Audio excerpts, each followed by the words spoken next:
بسم الله الرحمن الرحيم نحمده ونصلي ونسلم على رسوله الكريم اما بعد.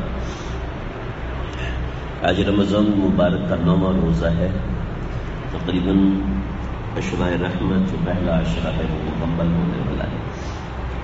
ایک میں نے بات ذکر کی تھی چند روز پہلے کہ بہت سے لوگ اس طرح کی شکایت کرتے ہیں کہ عبادات میں دل نہیں لگتا یا عبادات سے کوئی نور پیدا ہونا چاہیے، وہ نور قلب میں پیدا ہوتا ہوا محسوس نہیں ہوتا. تو اس کی میں نے 4-5 وجوہات ذکر کی تھی. ایک وجہ آج خاص طور پہ ذکر کرنا چاہتا ہوں، انہی وجوہات میں سے ایک ہے لیکن اس کو میں خاص طور پہ ذکر کرنا چاہتا ہوں. اور وہ وجہ یہ ہے کہ بعض چیزیں ایسی ہوتی ہیں جو کہ ایمان کے نور کو، طاعت کے نور کو، یعنی عبادت کے نور کو، تقویٰ کے نور کو، تلاوت کے، روزے کے، عبادت کے، ان سب کے نور کو، ان سب چیزوں کی وجہ سے جو کیفیات پیدا ہوتی ہیں، بعض چیزیں ان سب کو سلب کر لیتی ہیں. ان چیزوں میں سب سے اہم چیز ہے بدنظری. جب انسان کی نظر خراب ہوتی ہے تو اس کے اندر ذکر کی وجہ سے کیفیات پیدا نہیں ہوتی، اعمال کی وجہ سے، نماز کی وجہ سے، تلاوت کی وجہ سے کیفیات پیدا ہو رہی ہوتی ہیں تو وہ ضائع ہونا شروع ہو جاتی ہیں. چنانچہ حضرت شیخ الحدیث حضرت مولانا زکریا صاحب رحمۃ اللہ علیہ فرماتے ہیں کہ میرے پاس بہت سے لوگ آتے ہیں اور بہت سے لوگ آنے کے بعد ذکر اذکار کرتے ہیں اور ذکر اذکار کی برکت سے ان میں ایک نورانیت پیدا ہونے لگتی ہے. تو جب وہ بدنظری کرتے ہیں تو وہ نورانیت ساری کی ساری زائل ہو جاتی ہے. جب اسپین کے اندر مسلمانوں کی حکومت اتنی زبردست تھی کہ جیسی اور عالم اسلام کے اندر جیسی تھی ویسی اسپین میں اس سے کئی گنا بڑھ گئی تھی. اسپین کا دارالحکومت تھا غرناطہ کے اندر عیسائیوں نے اپنی مشنریز بھیجی تھی تقریباً 1492 عیسوی میں. یہ تقریباً 892 ہجری بنتا ہے اور کچھ 1400 کا سن بنتا ہے.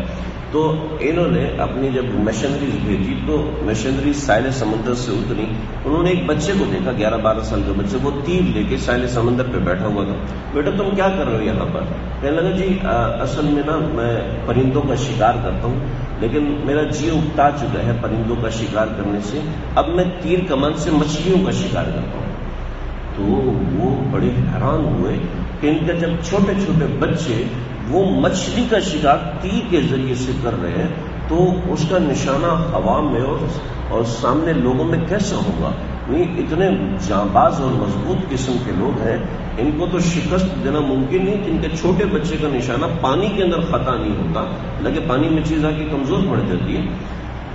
چنانچہ انہوں نے مشنریز کے ذریعے سے ایک مشن چلایا اور لڑکیاں بھیجنا شروع کی اسپین کے اندر، اور مارکیٹنگ کے ذریعے سے اور اس طرح کی چیزوں کے ذریعے سے لڑکیاں بھیجی. اور کچھ عرصے کے بعد جب انہوں نے دیکھا کہ یہ ساحل سمندر پہ پھر اترے تو ایک نوجوان بیٹھا ہوا تھا. کہا بھائی میاں کیوں بیٹھے ہوئے یہاں پر؟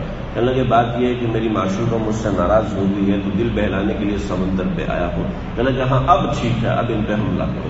چنانچہ ہمارے ساتھ بھی ایسا ہی کیا جا رہا ہے. ہماری بچیوں کو نوکری کے بہانے سے، ہماری جو بچیاں کسی ضرورت کے تحت گھر سے نکلتی ہیں پڑھنے کے لیے، کالجز میں پڑھنے کے لیے، یونیورسٹیز میں پڑھنے کے لیے، ان کو شوبز کی لائن کے لیے یا ان کو مارکیٹنگ کی لائن کے لیے، ان کو ڈاکٹری کی لائن کے لیے، ان کو نرسنگ کی لائن کے لیے، ان کو پوری دنیا میں گھمانے کے لیے ایئر ہوسٹس بنا دیا جاتا ہے. اور اس طریقے سے ان کا اعتقاد، ان کی سوچیں تبدیل کی جاتی ہیں اور سوچیں تبدیل کرنے کے بعد وہ ماڈلنگ کے لیے بھی تیار ہو جاتی ہیں اور ہر قسم کے کام کے لیے وہ تیار ہو جاتی ہیں چند ایک پیسوں کی وجہ سے.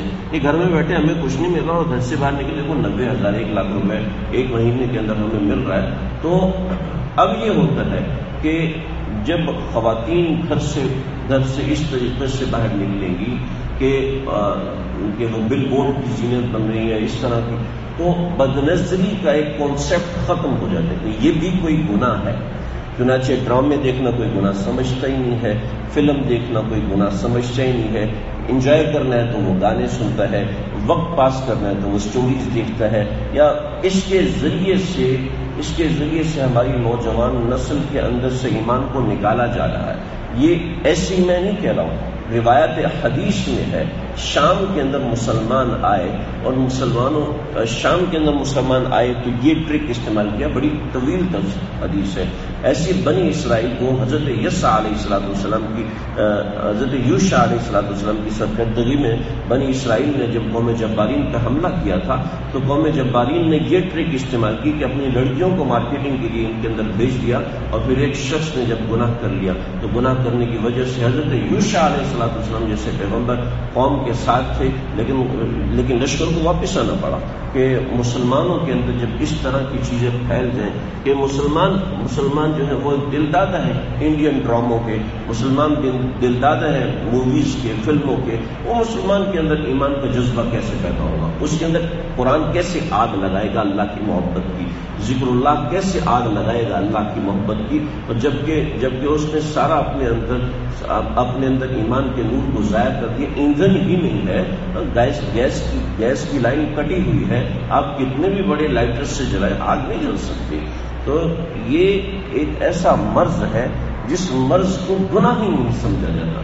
اتنا یوز ٹو کر دیا ہے ہماری قوم کو، اتنا یوز ٹو ہو چکے ہیں ہم لوگ کتابوں کے ذریعے سے، بیگس کے ذریعے سے، جیومیٹری باکس کے ذریعے سے. ہمارے بچے کارٹون دیکھیں گے، ہمارے بڑے ڈرامے دیکھیں گے، ان سے بڑے موویز دیکھیں گے، اور جس کا ان سے جی بھر جائے تو وہ گانے سنے گا. اور اس طریقے سے جب رمضان آئے گا تھوڑا بہت قرآن کی لو لگتی ہے، لیکن پھر ان چیزوں کی لت انسان کو اللہ کے قریب نہیں آنے دیتی. چنانچہ شیخ واسطی رحمۃ اللہ علیہ فرماتے تھے کہ جس کو اللہ تعالیٰ اپنی راہ سے بھٹکاتے ہیں اس کو بدنظری میں مبتلا کر دیتے ہیں، جس کو اللہ اپنے سے دور کرنا چاہتے ہیں اس کو بدنظری میں مبتلا کر دیتے ہیں.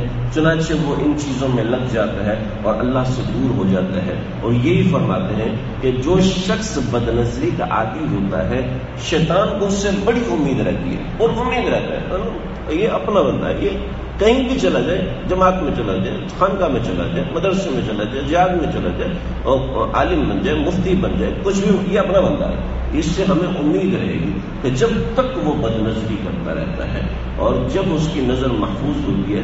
عبداللہ بن حذیفہ سہمی رضی اللہ عنہ بہت کبار صحابہ میں سے، بڑے صحابہ میں سے ہیں، اور ان کے سامنے جب ہرقل روم نے اپنی بچی پیش کی کہ بھئی اس کے ساتھ 40 دن تم نے گزارنے ہیں، تو وہ 40 دن گزارنے کے بعد آگے کہنے الی این ارسلتنی الی حدید او نبید، کس کے پاس مجھے بھیج؟ کسی پتھر کے پاس بھیج دیا تھا، کسی لوہے کے پاس بھیج دیا تھا، جس نے مجھے ایک نظر اٹھا کے نہیں دیکھا، وہ کہاں سے بھٹکے گا؟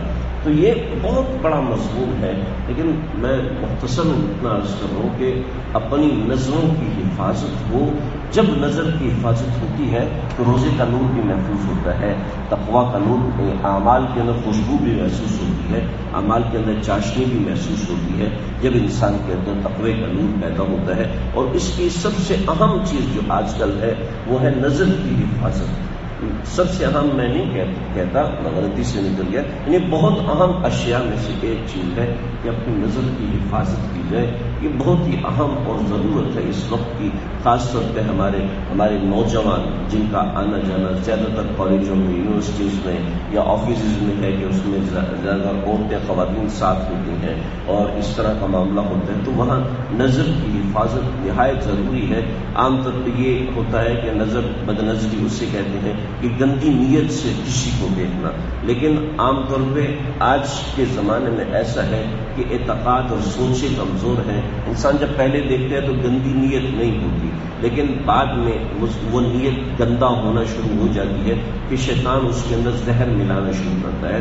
ایسی نہیں کہہ رہا، نبی کریم صلی اللہ علیہ وسلم نے فرمایا النظر سهم من سهام ابلیس. سہم کہتے ہیں اس تیر کو کہتے ہیں عربی میں مار، لیکن سہم اس مار کو کہتے ہیں، اس تیر کو کہتے ہیں جس تیر کے اوپر زہر لگایا ہوتا ہے. بعض تیر ایسے ہوتے ہیں جن پہ آگ لگائی ہوتی ہے، بعض تیر ایسے ہوتے ہیں جس میں فلیتا لگایا ہوتا ہے، بعض تیر ایسے ہوتے ہیں جن پہ زہر لگایا ہوتا ہے. تو ان تیروں کو کہتے ہیں سہم. النظر سهم من سهام ابلیس. یہ زہر ہے، آہستہ آہستہ آہستہ آہستہ آہستہ انسان کی طاعت کے روح کو کھاتا جاتا ہے. تو اس کا خاص طور پہ اہتمام کیا جائے، اور آسان طریقہ اس کا یہ ہے کہ مستقل نظر جھکا کے رکھی جائے جب انسان باہر جائے. اور آج کل تو ویسے الحمدللہ امن ہے اس حوالے سے، لیکن گھروں کے اندر ہم نے ایک ریسرچ پڑھی 2017، 2018، 2019 میں جو رمضان گزرا ہے، اس میں مسلمانوں کا، پاکستانیوں کا انٹرنیٹ یوزیج 40% زیادہ ہو جاتا ہے کہ جناب وہ دیکھنے یوٹیوب پہ بیٹھے ہوئے ہیں اور موویز پہ بیٹھے ہوئے ہیں اور اس طرح کی چیزیں، فیس بک ہے، نیٹ فلیکس ہے، ان کے اوپر وقت لگا رہے ہیں جناب، کیونکہ گھنٹے 2 3 فارغ ہیں، رات جاگنی ہے کیونکہ صبح سحری کرنی ہے، اب 3 گھنٹے ہیں کیا کرنا، چلو جی یہ لگا کے دے دو، ایسا نہ سحری میں آنکھ نہ کھلے وغیرہ وغیرہ، یہ بہت سے بہانے شیطان دل میں ڈالتے ہیں۔ اللہ تعالیٰ مجھے، آپ کو، ہم سب کو اس سہم سے، اس بدنظری کے زہر سے محفوظ رہنے کی توفیق عطا فرمائے۔ وآخر دعوانا الحمدللہ رب العالمین۔ بسم اللہ الرحمن الرحیم۔